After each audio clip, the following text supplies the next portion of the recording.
Hello friends, welcome back to my channel. मेरा नाम है राधा। आप सुन रहे हैं कृष्णा मैजिक VIP। और दोस्तों, सबके लिए राधे राधे। आज गोपी अष्टमी की बहुत बहुत बधाई हो, आपके लिए बहुत बहुत शुभकामनाएं हो दोस्तों। चलिए शुरू करते हैं। आज ये गोपाष्टमी कैसे पड़ी दोस्तों? गोपाष्टमी हमारी इसलिए पड़ी है दोस्तों क्योंकि आज हमारे ग्वाल वाल, हमारे श्याम सुंदर आज से गायों के लिए चराने के लिए अपनी माता से अनुमति लेकर चराने के लिए गायों को लेके गए दोस्तों। आज गाय का ही दिन होता है, गायों का बड़ा महत्व होता है दोस्तों आज के दिन। इसलिए आज का गोपाष्टमी का दिन आज बहुत ही शुभ माना जाता है दोस्तों। जब समुद्र मंथन में जब गाय प्रकट हुई थी, जब देवताओं में और दानवों में समुद्र मंथन हुआ था, तो गौ माता उत्पन्न हुई थी। हमारी गौ माता हमारे धार्मिक शास्त्रों में गाय के लिए एक संपूर्ण गाय, उसमें पूरे सारे देवी देवता होते हैं गाय के शरीर में, इसलिए गाय को हमारे भारत देश में पूजनीय माना गया है। आज के दिन गाय के समक्ष दीप जलाने से, दीपदान करने से बहुत ही पुण्य मिलता है दोस्तों। हमारे भगवान श्री कृष्ण भी गाय के लिए अपनी गौ मैया मानते थे, इसलिए गाय का आज बहुत ही महत्व है। अच्छा, आज के दिन गायों के लिए उनके सींग खुरों को, उनके शरीर को दिए से, काफ़ी मालाओं से, कलर लगा के, रंग रोगन करके, सज्जा करके आज के दिन गायों को सजाया जाता है दोस्तों। और आज का दिन का ये भी महत्व है कि हमारे कृष्ण जी छोटे से थे, तो हमारे कृष्ण ने आज के दिन छोटी सी उंगली में विंध्याचल पर्वत उठा के रखा था, जो गिरिराज भगवान के नाम से भी जाना जाता है। गिरिराज धरण का नाम से हमारे कृष्ण जी सब जानते हैं, सभी लोग जानते हैं कि हमारे कृष्ण जी का नाम पड़ा गिरिराज धरण। अच्छा, ये नाम उनका पड़ा कैसे, तो ये भी मैं आपको कथा सुनाती हूँ। एक बार क्या हुआ, जब कृष्ण जी हमारे छोटे से थे, वो सब ग्वाल वालों के साथ खेल रहे थे। ऐसे ही में खेलते खेलते सभी ग्वाल वाल उस पे पर्वत पे जब जाते थे, गिरिराज पर्वत पर, तो उसी पे खाते पीते थे, खेलते थे, अपनी गौएं चराते थे। अब इनके पिता थे जो नंद बाबा थे, और गांव के सभी लोग थे, वो सब अपने पूजा पाठ, हवन यज्ञ करने के लिए इंद्रदेव के पास गए, इंद्रदेव की पूजा करने के लिए गए। तो फिर क्या था, हमारे कृष्ण ने बोला, बाबा इंद्र की पूजा ना कीजिए आप, उनका तो फर्ज है कि वो पानी बरसाएं, सब कुछ दें, लेकिन सब कुछ हमें हमारे पर्वतों से ही मिलता है। हमारे पर्वत हमारी गायों को चराने के लिए जगह देते हैं, उनकी छाँव में हम रहते हैं, मीठे मीठे फल मिलते हैं, वहाँ हम रहते हैं, वहाँ हम दोस्तों के साथ खेलते भी हैं, वहीं से हमें पानी मिलता है, सब कुछ तो हमें पर्वत से मिलता है, तो क्यों ना हम पर्वत की पूजा करें। तो फिर क्या था, सभी गांव वाले मान गए कि हाँ, हमें पर्वत की पूजा तो करनी चाहिए। लेकिन इंद्र देवता कुपित हो गए, तो इंद्रदेव ने क्या किया, खूब मूसलाधार बारिश की। इतनी बारिश की कि सब जगह बाढ़ की नौबत आ गई, गाँव डूबने की कगार पे आ गया। तो फिर हमारे कृष्ण ने उस पर्वत को एक उंगली पे, छोटी सी उंगली पे उस पर्वत को उठाया, और इसी के कारण उनका, हमारे भगवान का नाम गिरिराज धरण भगवान भी बना नाम। और इसीलिए उन्होंने अपनी छोटी सी उंगली पे, कनिष्ठ का नाम की उंगली पे पर्वत को धारण कर लिया, और सभी ग्वाल वालों की, गाँव वालों की रक्षा की दोस्तों।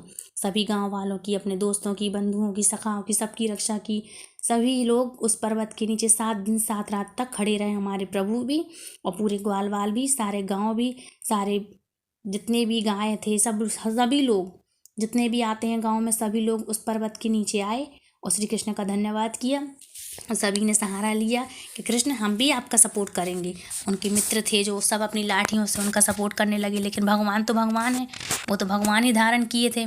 सबको दिखाने के लिए भगवान ने कहा, चलो सपोर्ट करो। सबने लगाई अपनी अपनी लाठियाँ। और एक बार ये भी हुआ कि जब उन लोगों के मन में जब थोड़ा सा भाव बदलने लगा कि अरे, पर्वत क्या सिर्फ कृष्ण ने उठा रखियो है, पर्वत तो हमने भी रखा है उठा के।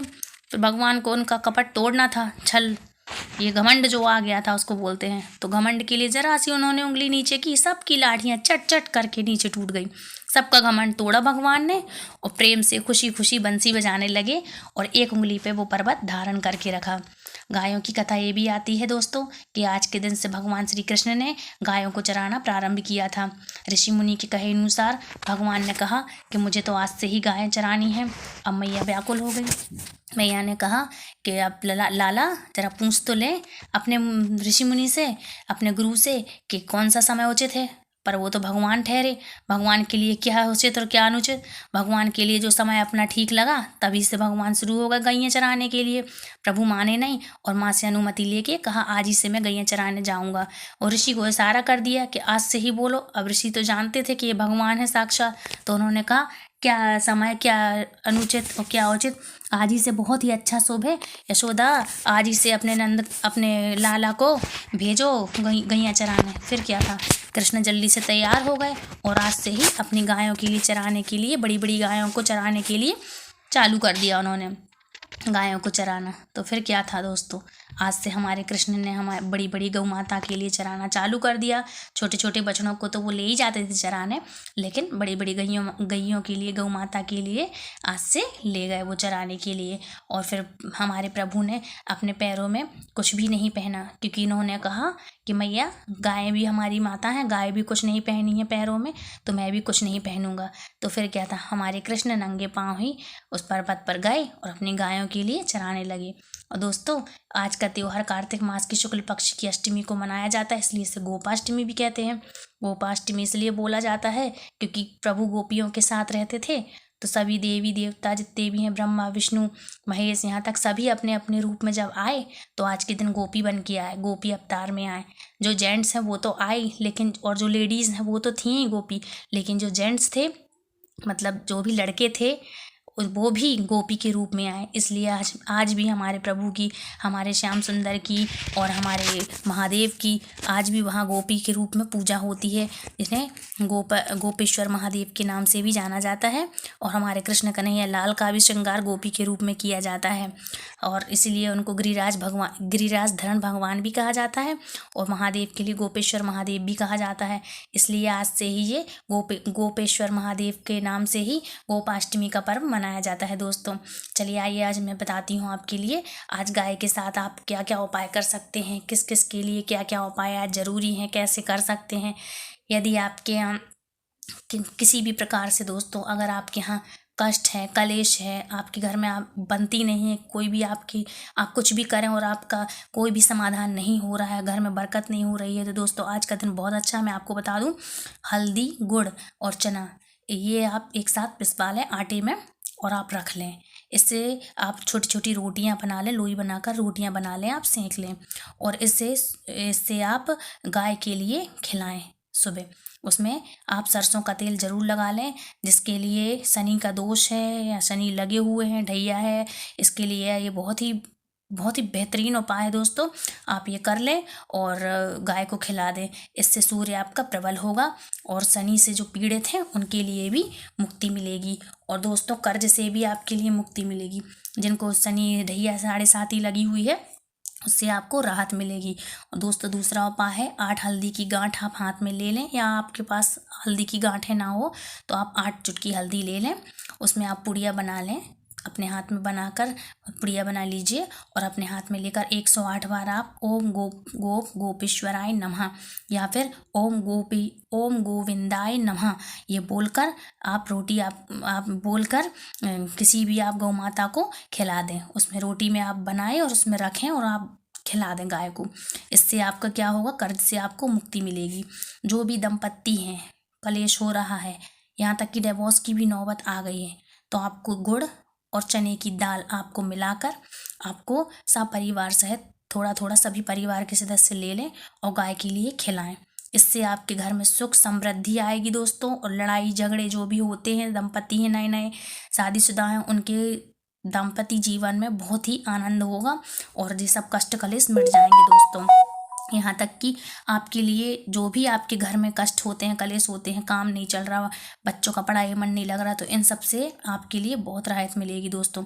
और उड़द की दाल आप सभी लोग खिला सकते हैं गाय के लिए। भिगो के रख लीजिए रात में, एक दिन पहले या सुबह या जब भी हो, और आप उड़द की दाल आप गाय के लिए खिला सकते हैं। इससे आपके लिए बहुत ही आसान होगा, बहुत ही आसान तरीका है और बहुत ही अच्छे रिजल्ट मिलेंगे आपको।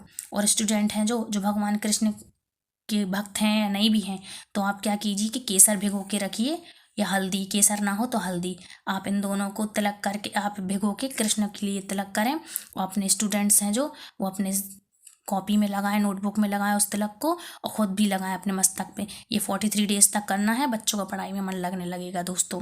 इससे आपके बच्चे पढ़ने लगेंगे और कोई भी दिक्कत नहीं होगी। ये 45 डेज में आपको खुद समझ में आने लगेगा कि मेरे बच्चे पढ़ने लगे हैं। ये आपके लिए 45 दिन तक करना है, और रोज़ कृष्ण जी के लिए तिलक लगाना है। वो ना हो तो आप हल्दी का तिलक भी लगवा सकते हैं दोस्तों।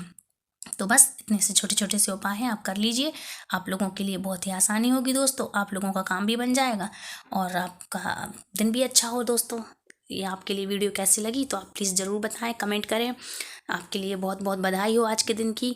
तब तक के लिए बाय बाय, और कल की वीडियो में कल बताऊंगी आपको उपाय। तब तक के लिए राधे राधे, जय श्री कृष्ण।